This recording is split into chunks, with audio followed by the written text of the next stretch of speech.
Welcome to the Poetry Box Live. I'm Shawn Aveningo Sanders, and we're so happy that you could join us today for a little poetry.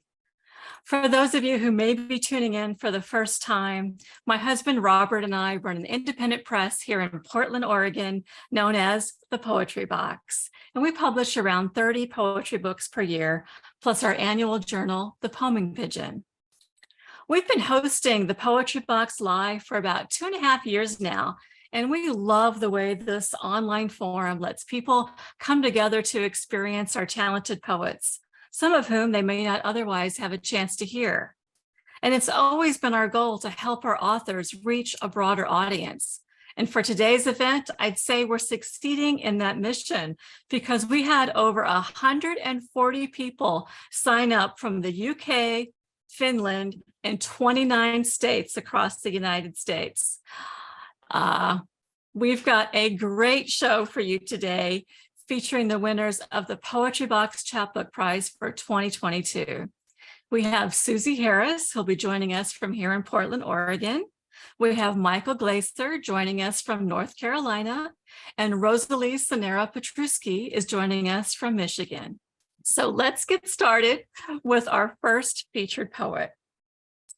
Suzy Harris was our third place winner of the Poetry Box Chapbook Prize for Listening in the Dark. Suzy lives in Portland, Oregon. Her poems have appeared in Calyx, Clackamas Literary Review, Switchgrass Review, The Poeming Pigeon, and Willowa, among many others. She has been an Oregon Poetry Association Prize winner and recently served as poetry editor of the Timberline Review. Suzy is a retired attorney who is learning to hear again with 2 cochlear implants. Born and raised in Indiana, she is grateful to call the Pacific Northwest her home. Here's what our judge, James Cruz, had to say about Suzy's chapbook. I have seldom encountered a series of poems so closely linked and connected as a whole. This chapbook tenderly addresses the poet's lifelong hearing loss with a surprising precision of language, starting at the very beginning of life and reimagining that time of growing up with 2 languages, one that is silence. No doubt these tender poems will help many readers to feel less alone as they navigate their own worlds of memory, loss, and resilience. Please welcome Suzy Harris.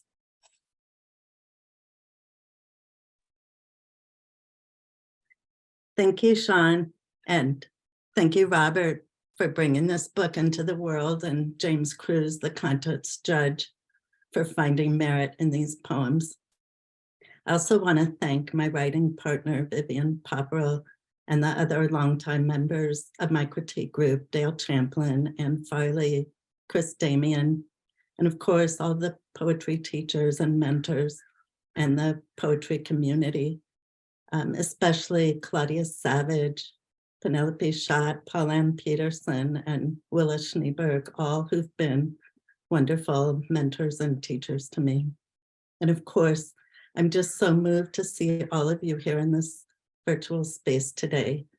My family, my siblings, my in-laws, my friends from all walks of life, and I'm just so honored. Your support means everything to me. This book is dedicated to my mother, Carla Harris, a poet, artist, and mother of 7. She died at age 89 in 2009 after living the last 10 years with Alzheimer's. The first poem I'm going to read is not in the book, but it invokes her spirit and perhaps brings her here with us today. It's called My Mother's Gift. My mother gifted us with her death on December 28th. It was all she had left to give.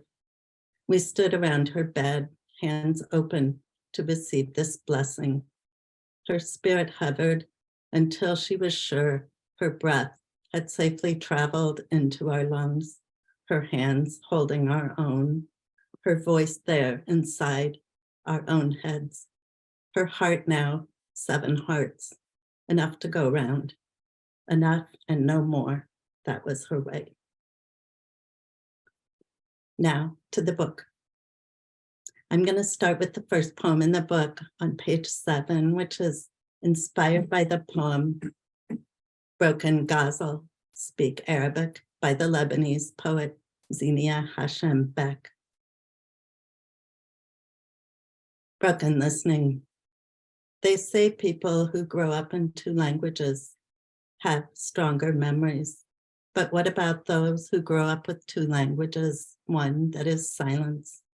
Memory then is like Swiss cheese.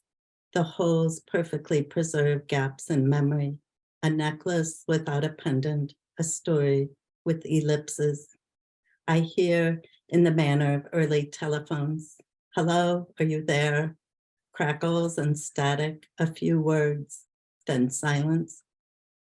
Now I have new equipment for hearing, a small rectangle set into my skull, a device attached by magnet on the outside. But at night, when it comes off, silence. Like many with hearing loss, I don't know why, but I was born 2 months early, and that could have been a causal factor. This poem, Like a Fish, on page 8, goes back to that time. When I was born, snow-covered sidewalks piled on top of cars, filled gutters and eaves. When I was born, my mother told me her labor was quick. I was the 5th.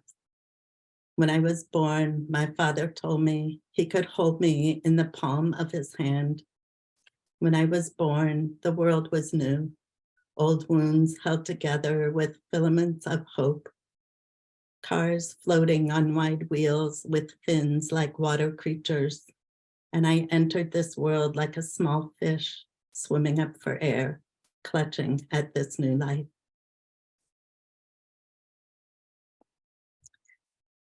And now we skip ahead to 2nd grade, fallibility on page 14. 2nd grade, we sit 8 to a table, hands folded, headphones on our ears. We are told to raise our hands at each beep. Beep, hands go up, beep, hands, beep, hands. After, my mother takes me to the doctor, a family friend, a confidant. He's helped her through the mumps and measles, chicken pox for the 5 of us, that should say 6, stood by my hospital bed for the blood transfusions after my early birth, gave us polio vaccines, tetanus shots, always the quick smell of alcohol, white coat and stethoscope, always deep breaths, glass bottles of green liquid and cotton swabs. His hands, soft and strong, lift me to the counter. He puts his cold, silvery watch next to my ear. Do you hear this? He says. And this on the other side. Yes, I say, yes. He turns to my mother. She's fine, he says.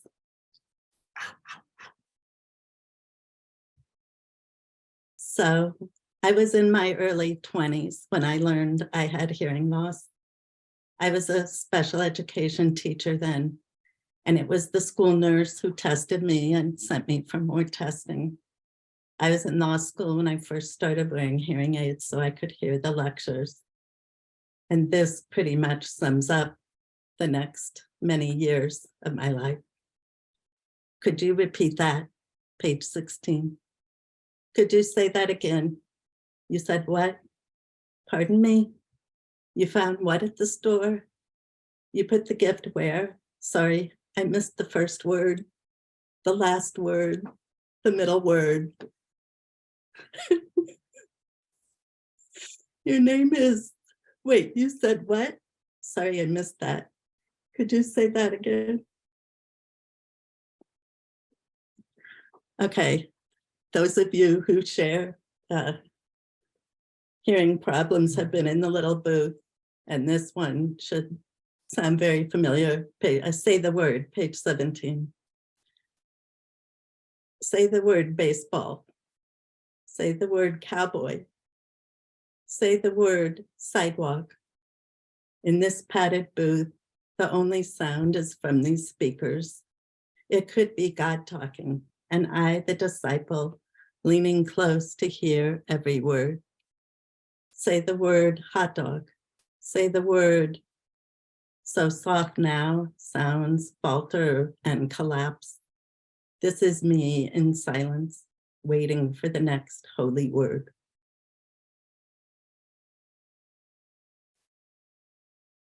Next, I'm going to read the title poem, Listening in the Dark, on page 22.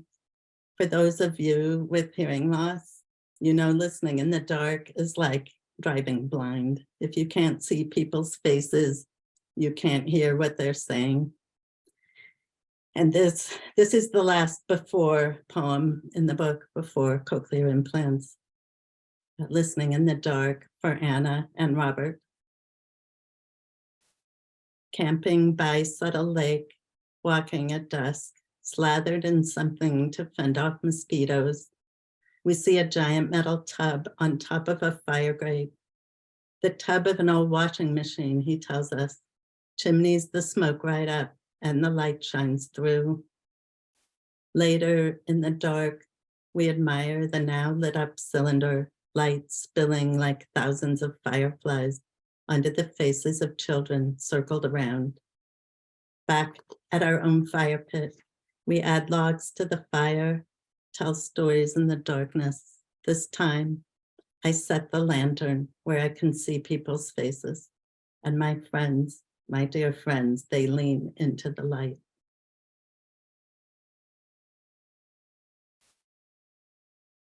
I had my first cochlear implant surgery 5 years ago.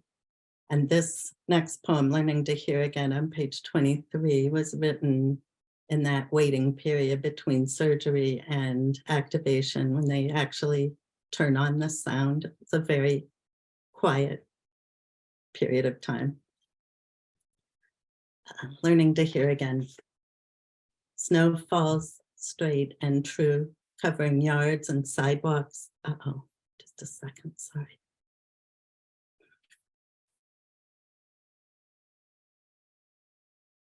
Let me start again. Snow falls straight and true, covering yards and sidewalks, while I shelter under a sturdy roof, warmed by the steady heat of a gas fireplace. All this, and quiet too, quiet enough to read aloud and hear the words echo in my head, roll around so I can taste their salty sweetness. For so many years, I've lost the beginnings and endings, vowels and consonants, studying faces and gestures to confirm or deny what might have been said. In 3 days, I will be like an infant again, awash in new sounds, like a toddler, pointing what's this and what's this, wanting and needing to know the world, each sticky, wondrous bit, each chime and bell and faint clank, each creaky floorboard, each soft voice and spoken word. Tell me, what is the sound of snow falling? What is the sound branches make as they bend under the weight of snow? And do camellias sigh when snow covers their scarlet blooms? Be patient with me, I'm learning.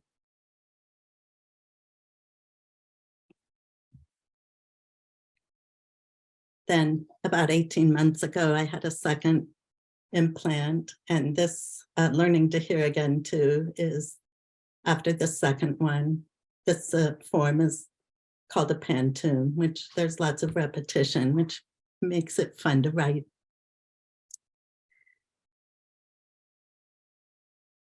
This one's on page 25.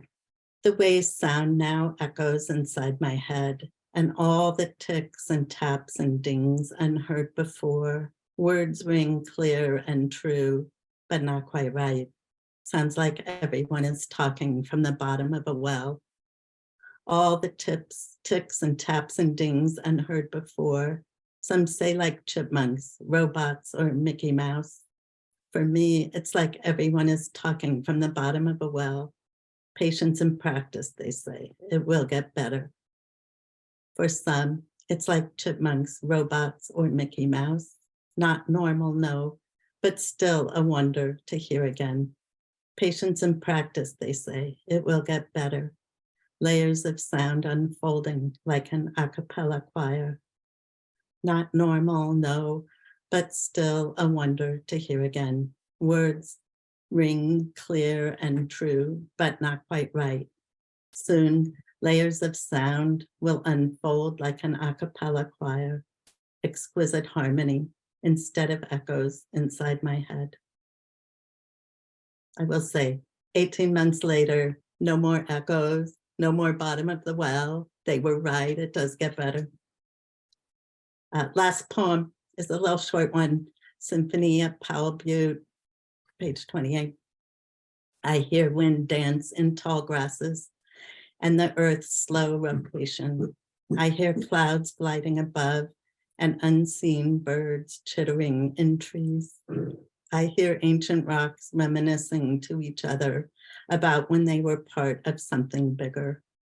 I hear our dog asking for water as we climb the last hill, then earth again in its lurch forward. Thank you all. Wonderful to see you.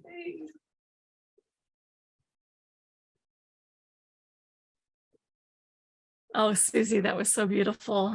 I'm so happy to hear that you've gotten your second surgery and that you don't have any more echoes anymore. That's wonderful. One of my favorite poems in the book is your How to Be Deaf poem. And I loved that line, let what you hear become a poem. Because I think that is such lovely advice for anyone, really, whether they're hearing impaired or not. These poems will certainly be a beacon of light and sound for those who may be struggling with any type of communication barrier or adjusting to that new world of hearing. So I really want to thank you for sharing your very personal story and turning your struggle into such beautiful poetry, Suzy. It was just remarkable. Thank you. Our next featured poet is Michael Glaser, who was our second place winner of our contest for his chapbook, Elemental Things. Michael is a professor emeritus at St. Mary's College, where he served for 50 years. As Poet Laureate of Maryland from 2004 to 2009, he has received awards for his poetry, his teaching, and his service to the poetic tradition in Maryland. Michael has published several collections of his own poetry and co-edited the collected poems of Lucille Clifton. He is the proud father of 5 children and 10 grandchildren, and now lives in Hillsborough, North Carolina, with his wife, Kathleen. Here's what our contest judge, James Cruz, had to say about Michael's collection. These poems return us to the sacred in our everyday lives, calling us back to the language of awe, as the poet puts it so gorgeously in the opening poem. These poems feel both elemental and essential themselves, capturing so many holy moments in nature, inviting us into the solitude and presence from which absorbing poetry is born. Please welcome Michael Glaser. No, thank you, Shawn. I'm happy to have this opportunity to listen and to share poems, because I often feel that poetry is creates a sacred space for the kind of centeredness and thoughtful reflections that are too easily made difficult by the hectic pace, clutter, and busyness of our lives. I think often of some lines from Lucille Clifton's poem, We Are Running. Oh, pray that what we want is worth this running. Pray that what we're running toward is what we want.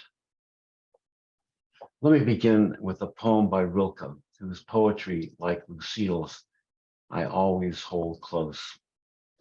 Rilke wrote, I live my life in widening circles that move out over the things of the world. Perhaps I will never achieve the last, but that will be my attempt. I'm circling around God, that primordial tower, and I have been circling for 1,000 years, and still I don't know if I am a falcon or a storm or a great song. I want to thank both Shawn and Robert for producing such a handsome container for my poems, and a special note of gratitude to James Cruz, whose poetry and anthologies of others' works have long nurtured my life and my writing. Here's the title poem of my chapbook, a poem that I hope speaks to the busyness I've just been talking about. It's called Elemental Things and begins with the epigraph from Henry Betson that says, "The world today is sick to its thin blood for elemental things." Riding the freeway, what we know is the feel of cowhide, the future framed in a window that looks out at a sea of concrete and dangerous machines. We move from here to there and back again, commute long distances, listen to the news, music, talk radio. We become impatient, angry, do foolish things, curse our fellow travelers going 80 like us, back and forth, week after week after week. If someone were to knock on our door and invite us into elemental things, earth, air, fire before the hands, water welling from the earth, what would we answer? How would we know to respond? Here's a poem I call Stillness. The stillness is beautiful. Can one say that? Beautiful stillness? Or the quiet of insects? To say, I don't know, is not poetic. Or is it? What can a poem know better than its own not knowing? 33,000 feet up, an airplane is traveling from somewhere to somewhere else, like us, traveling through time and stillness, through space and busyness, from wherever to wherever, which perhaps is why stillness is so beautiful, like the quiet of insects, like not knowing, like simply being right here, right now. All my life, I've been a poor speller, and it wasn't until about 25 years ago that I learned I have a mild form of dyslexia, which helps me understand why I am a poor speller, but doesn't change the fact. This is called Letter to My 5th grade teacher. Dear Miss Lorenz, I'm writing because I was remembering you today, how soft and kind your voice was, and how your eyes sparkled with laughter and light, which is why I wanted to impress you and why I was so afraid of spelling, where I knew you would discover that I was just another stupid kid. And so on the day of the big spelling test, I made that tiny piece of paper. And when we put our books away, I cupped it in my hand for use only when absolutely necessary. And you moved up and down the rows of our desks, pronouncing words until you stopped next to me, called out a word, and when everyone was writing, reached into my clenched fist, took the paper, and then walked on. You never made an example of me, never spoke to my parents about it, or even mentioned it to me. And you never treated me differently either, just went on as though nothing had happened. But of course, something did.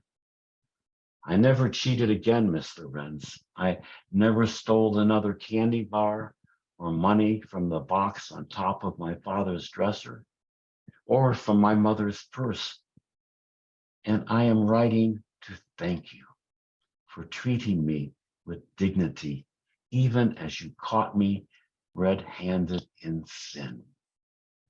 It was as close to grace as I have ever been. Perhaps someday I'll know it once again. The next poem I would like to share is a poem which speaks, I hope, to the incomprehensible and seemingly impossible collection of events that shape our lives. It is also, I trust, a love poem to my wife. Vagaries for Kathleen. How do I honor the mysteries that lace my life? Like the freshness of the air after lightning, the spring green of leaves before they ripen, or the labyrinth of paths that have led me to this exact place and this exact moment. Might I learn to celebrate what I can't understand?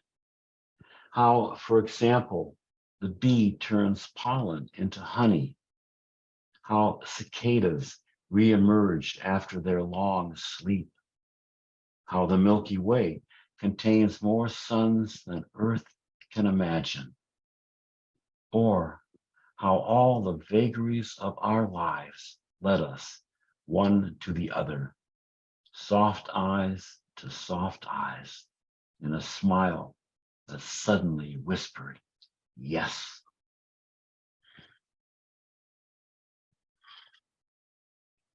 I often find biblical stories to be provocative and the source of reflection.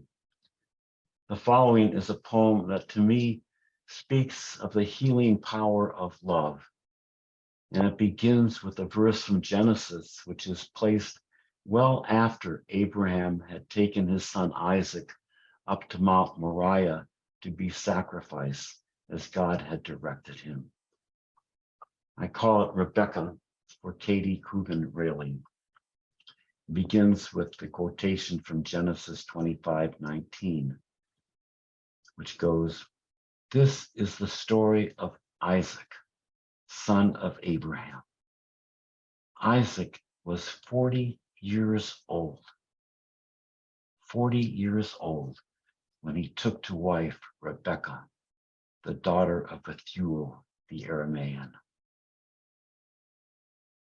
Perhaps it is not so much that we are loved as that we can love. Perhaps that is the secret, to love even our own pain, and after all that time, to make something from it, so that it too might blossom, might illumine the circles in which we are called to dance. Imagine Isaac after the ram, learning to love all over again. One of the blessings of my life that I treasure, or should I say now 11 blessings I treasure, are my grandchildren. Here is a poem that captures, I hope, a useful reflection on being a grandparent. It's called The Grandchild of Love. Look deeply into her eyes. See the old soul there, simple and wise. She asks for little, some attention, a book to read, pictures to point at, someone to listen. She is embraced by joy. She embraces joy. Nurture this. Nurture this. The rest you'd best not meddle with. As many of you know, literary magazines often ask when you submit poems that you include a brief bio note, sometimes 50 words or less, sometimes 100 or even 150 words, all of which strike me as being both inviting pretension and also an impossible condensation of one's life. Here's my favorite bio note, 29 words in the form of a poem. Brief bio. Old age has invited me to embrace uncertainty. Look in the mirror of impermanence and find there, at last, my heart's true song, smiling and simply humming to itself. 2 years ago, my wife and I moved to North Carolina, and we live on a plot of land surrounded by trees. I'd like to end with a poem that speaks profoundly to me about the blessing of the place where we now live. It's by Mary Oliver, and it's called When I Am Among the Trees. When I am among the trees, especially the willows and the honey locusts, equally the beech, the oaks, and the pines, they give off such hints of gladness, I would almost say that they save me, and dearly. I am so distant from the hope of myself, in which I have goodness and discernment, and never hurry through the world, but walk slowly and bow often. Around me, the trees stir in their leaves and call out, stay a while. The light flows from their branches and they call again, it's simple, they say. And you too have come into the world to do this, to go easy, to be filled with light and to shine. I thank you all for your presence. Thank you. Michael, what a gorgeous reading. There's so many beautiful lines throughout this collection, but I have to tell you one that really grabbed me is the line in your poem, Stillness, where you ask, what can a poem know better than its own not knowing?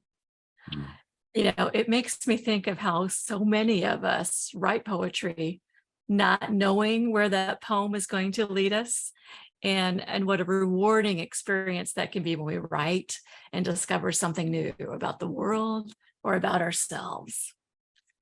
And I also want to tell you that when I first read Elemental Things, I noticed the peaceful and serene feeling that overcame me. I'm one of those, I'm always in a perpetual state of busyness. and so that's not always an easy feat to calm me down and make me feel that way. So I have to thank you for that, because it's truly a beautiful collection and it really does make you feel good to read it. So thank you, Shawn. I bravo. appreciate that. Thank you. You bet. And now it's time for our first place winner of our Chapbook Contest, Rosalie Sanara Petrouske, author of Tracking the Fox. Rosalie is also the author of What We Keep, A Postcard from My Mother, and the Geisha Box. Her poems and essays have appeared in Red Rock Review, Rhino, the MacGuffin, and Southern Poetry Review, among others. Her poetry has also been included in several anthologies, including 100 Years of Upper Peninsula Writing and Voice on the Water, Great Lakes, Native America Now. Her poem, Eating Corn Soup Under the Strawberry Moon, was a finalist in the 2020 Jack Grapes Poetry Prize from Cultural Daily. And in 2021, she was one of the 5 finalists for Poet Laureate for the Upper Peninsula of Michigan. Here's what James Cruz had to say about Rosalie's collection. The poems in Tracking the Fox unfold like a hike in the woods, inviting the pleasures and joys of nature, while never turning away from the shared struggles and pain of the poet's Ojibwe heritage. Hers is a fearless language that holds it all, like the black ash basket she weaves with her daughter, welcoming every reader with each personal, conversational, and precise poem. This is an ambitious, necessary voice, committed to truth-telling and the naming of creatures, large and small. Tracking the Fox will cause us all to pause and listen to the hard-won work of this poet coming into her own as a Native American woman and mother. Please welcome Rosalie Sanara Petrouske. Thank you so much, Shawn. And I really, truly want to thank both you and Robert for the wonderful work, all the hard work on this book and the beautiful cover. I love the cover. It turned out so wonderful. And also to James Cruz for all of his kind words, and for all the other, I had other friends that I've known from Michigan, they're Michigan poets that did blurbs for me. Janine Serto, Michael Delp, and Terry Blackhawk. And so I appreciate that they did this for me as well. And all my friends out there that have read this manuscript and helped me with so much, I can't possibly name them all. But I have a writing group called Writing at the Ledges here in Lansing, Michigan. It's actually in Grand Ledge, Michigan. And they read all my work and help me and give me all kinds of feedback on it. So the first poem I am going to read tonight is I have a little bit of story about it. To me, there is a fine line between what bridges us to the past and comes full circle to the present.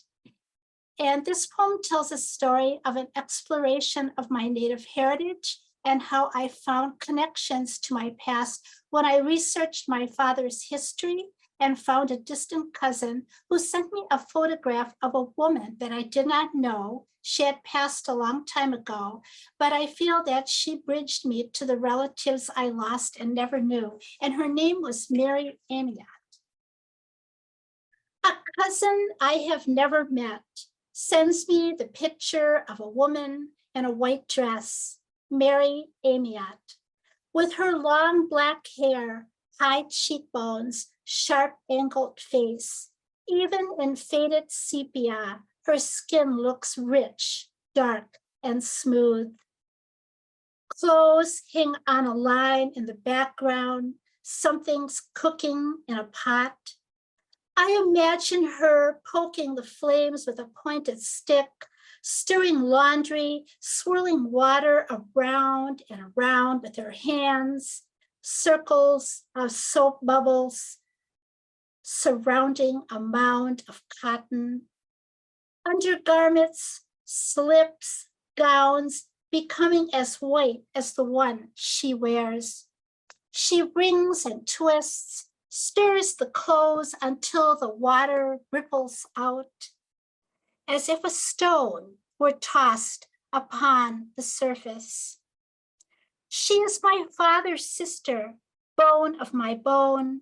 I feel a whirling inside me as I look at the lean-to shack over her shoulder, barred owls nesting in its eaves, snowy chests, and white sharp beaks. Her history is a constant movement to outlast winter's icy winds, jagged hunger during dry spells, dust blowing in through all those cracks and chinks that let light and frost into her two-room home. It is summer, her feet are bare, spotlessly clean on top, though she stands on a mound of dirt. I see those feet tapping to some fiddle music, feel the lifting of one foot's toes, then the others, a faint stirring of joy inside her secret place. I see her drop her long stick and dance. Thank you. Thank you. The next poem I'm going to read is the one that won the Jack Grapes Award, or it was actually a finalist in the Jack Grapes Award. It's Eating Corn Soup Under the Strawberry Moon. And this is about Beaver Island, Michigan. So one summer, during the summer of 2019, I visited Beaver Island, and it's an island in Lake Michigan near Charlevoix, Michigan. And it was my first time there. And while on the island, they were holding this eco fair, and they had some traditional Native American foods. It was Ojibwe. And so I wrote the poem after attending a communal supper. Eating corn soup under the strawberry moon. At the community center, they serve bowls of Indian corn soup, fry bread, and whitefish, lightly sauteed to a perfect golden brown. The Ojibwe woman behind the table wears jeans and t-shirt, a traditional medicine bag tied around her neck, long gray hair pulled back in a thick braid. She tells me great grandmothers handed down this recipe to mothers, to sisters, to her. Grandmothers born, she said, before even cameras existed. She notes the camera strapped around my neck. It takes 3 days to make, she tells me. The corn is soaked and cooked in hardwood ashes. I picture her sifting the ashes while water heats in a cast iron pot, using her sturdy thumb to push kernels up and off the cob, then stirring, waiting for just the right consistency, tasting and then tasting again. She talks for a long time until the next person steps in line. Smiling, I thank her. No, she's not giving away any secrets. I take my bowl, plate with fry bread and fish, back to the communal table under the stars, drop a $10 bill into the donation jar. At the first spoonful, my mouth explodes with flavor, smoke, ashes, salt, unnamed spices, mandarin, both tang and sweetness, such savory delights. Slowly, I let each bite slide down my throat, finish my bowl, and go back for another, then one more, drop more money into the jar. Later will be drums, sacred tobacco offered to the night sky, along with a prayer. I join many voices, my belly filled with soup, and feel no hunger tonight. Thank you. The third poem is the title poem of the book, Tracking the Fox, and there's a story behind this.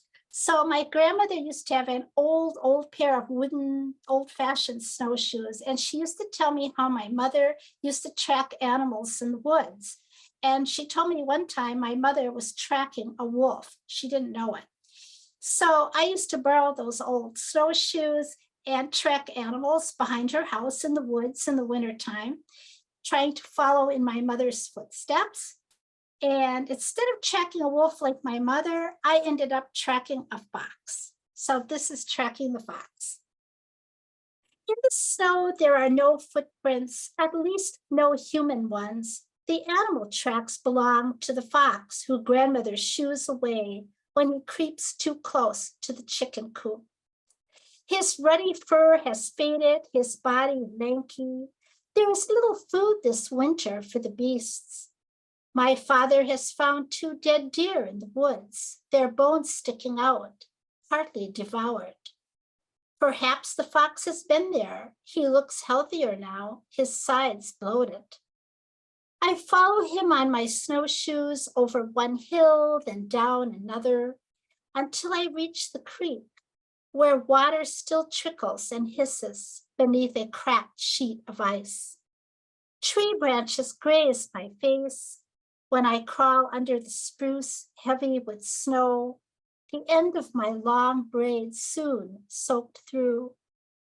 My snowshoes leave large lattice prints behind me, so I look like some dinosaur-era creature, feet crooked and unwieldy.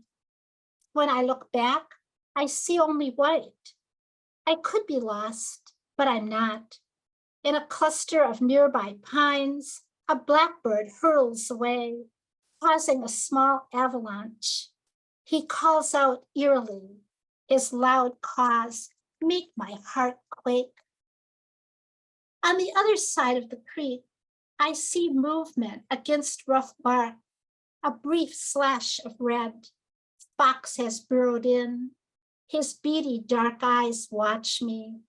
I should turn back now before I am truly lost. But unafraid, I stand, wait for one of us to make the first move. Thank you. Thank you. All right. I have two more. So this one is Seeking Refuge. So and if you've ever been to Michigan and spent a whole winter here, you know that winters are long, dark, cold, and stormy. And so I wrote this poem during the pandemic. And it was one night when I was huddled in my house during a storm, and I was thinking about all the animals outside taking or seeking shelter. So it's called Seeking Refuge. Rain all night ripples over roof, gut shiver cold, long-limbed pine, gale bent, slap shadows against my window like reaching arms. River rises, whispers dark, rain and river do not speak. In my house alone, too many thoughts, and I cannot sleep. My heart taps with the loose shingle. No beast is out tonight. Woodpeckers, beak silenced, squirrel, hollow huddled, mole, deep tunneled. Fist shook, angry sky does its best to frighten. Rowdy winds bend the birch, yet branches do not break. No star twinkle, no wisp of light, no promise for my heart tonight. But its steady beat thumps in time with the clatter and the shatter, the howling wishes. Squirrel wraps around hoarded stash. Mole sleeps, earth locked deep, toes unfurled. Tucked into their tree, woodpeckers rest, as do I, at last, blanket wrapped and fetal curled.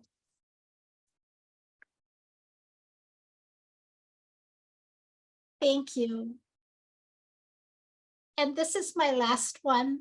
It's to my father, and I kind of dedicated this book to my father. It's called True North. So when I was little, my dad used to take me on long walks through the woods, and he would teach me about nature. And he always taught me how to find my way home. So True North. In the woods, my father never needed a compass. He told time by the sun's position. When shadows grew long and slanted, he still knew the way to turn so we could find home. We walked for miles, changed paths, north, south, east, and west, through golden tamaracks in autumn, beneath old growth hemlocks, white pines, and birches in summer. If nightfall caught up to us, Father took my hand, admonished me to watch for roots, burrows tunneled into earth by badgers, woodchucks, or foxes. At dusk, the eastern screech owl's eerie trill filled our ears as it swooped down from its perch to devour a shrew or bat. If you think you are lost, Father told me, travel downhill, search for water, read the night sky, and he pointed at Polaris, perched at the tip of the Little Dipper's handle. In daylight, he taught me why trees have more leaves on one side. To find true north, he said, place a stick straight up in the ground, mark where the stick's shadow lands with a rock. But he was my true north, astride his shoulders when I grew tired.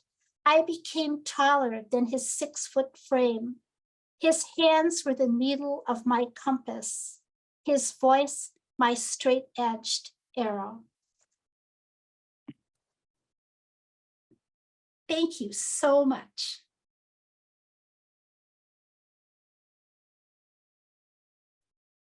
Thank you, Rosalie. You know, there are so many wonderful things to love about this book. And I was especially drawn to the way you honor the multi-generations of your family. You didn't read this poem, but you really had me at the first poem of the book. And how there's this image in there where you join the image of your father's hardworking hands, hammering, nailing, and pounding, and then you pivot to the tenderness of his lovingness, his hands rubbing your back while you're suffering with the croup. And then you have this final poem in the book about weaving baskets with your daughter. And it brought to me so many moments of joy that I remember anytime I spent time making things or cooking or doing anything like that with my own children. So I have to say, throughout this whole book, your mastery of storytelling really is a true testament to how sharing the personal can really reveal the universal. And so I really want to thank you for sharing your stories with us today. It was quite special. Thank you so much. I'm sorry I didn't read those two. I wanted to, but I thought I'd save them so people could buy the book, right? Well, see, we just gave them a little teaser of something else to look forward to. So there you go. Well, let's have a giant round of applause for all of our readers today. I want to thank our talented poets, and thank you, our audience, for joining us for another edition of the Poetry Box Live. It really means the world to us that you joined us here on Zoom to celebrate all this beautiful poetry. Next month, our show will be on Saturday, March 11th at 4 p.m. Pacific, and our featured poets will be Teddy Norris of St. Charles, Missouri, Emily Newberry of Portland, Oregon, and Genevieve Lardizabal of Seattle, Washington. And to keep up to date on upcoming shows, new releases, and submission opportunities, please subscribe to our newsletter by going to thepoetrybox.com, where you'll find a sign-up form at the bottom of each page. And speaking of submission opportunities, we are currently open now through March 15th for our 6th annual Chapbook Contest. And our judge this year is the wonderful Andrea Hollander. And you can find all the details under contest on the top menu of our website. Thanks again for joining us today. We look forward to sharing more poetry with you next month on the Poetry Box Live. Bye-bye, everybody. Bye. Thank you. Thank you all. It was wonderful. Yes. Thank you. Thank you.